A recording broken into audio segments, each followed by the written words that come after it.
In 1929 to present day, over 53 million people have been killed due to the lack of gun rights. That is about the approximate number of New York City times 6. Hello, my name is Jacob Kimbrough. I am an avid gun rights supporter.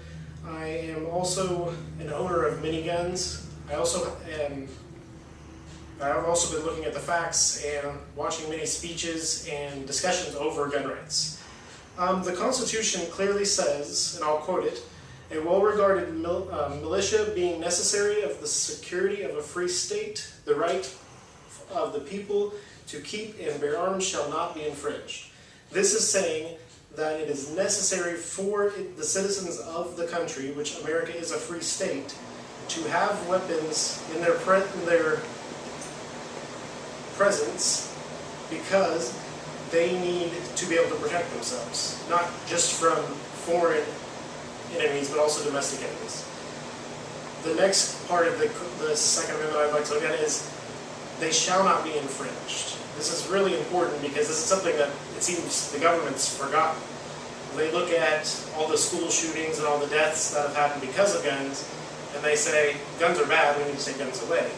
What it comes down to is the Constitution says it can't be infringed for any reason. It can't be taken away because we think it's bad for the population. After looking at the Constitution, we see that our rights cannot be taken away.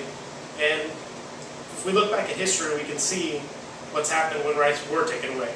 The Soviet Union in 1929 to 1953, over 20 million of the population was killed due to not having guns.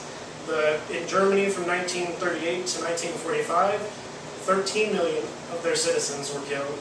And in China from 1935 to 1952, also over 20 million were killed during a time when the government had disarmed as many citizens as they could. What happens is the government disarms their citizens, and then a rogue government or a rogue official will go in and decide they don't like a certain people. Like in Germany during the 1938 to 1945 time, Hitler decided he didn't like Jews and a lot of other people, so he had them killed because they couldn't defend themselves without weapons.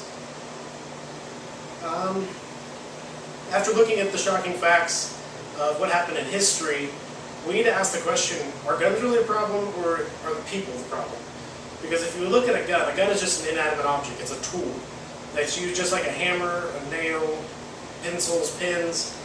There's a quote that I've seen on a lot of social media and even on some of the political campaigns that says, if a gun kills people, pencils misspell words and things like that. But this isn't true. Pencils are not the ones making the action. Guns are not the ones making the action. People are the ones making the action. If we take the guns away from people, they're still going to find a way to kill people. It's not the guns that are trying to kill people, it's people that are trying to kill people. And honestly, if we look at it, though guns end up being the sole weapon used to kill a lot of people in America and around the world, they're not the #1 weapon for murders. Usually the #1 weapon for murders is objects like hammers, knives, just daily objects you see around your house. Guns are actually more used in self-defense killings. Like if someone breaks into your house and you shoot them, that's a self-defense killing, it's not a murder. Guns aren't really used for murders. The few exceptions actually happen to be the school shootings that we see in the news, and the reason it seems so bad is because we see it in the news, because so many innocent people were killed. But maybe what we need more than taking the guns away from people is having people there that can defend them better. And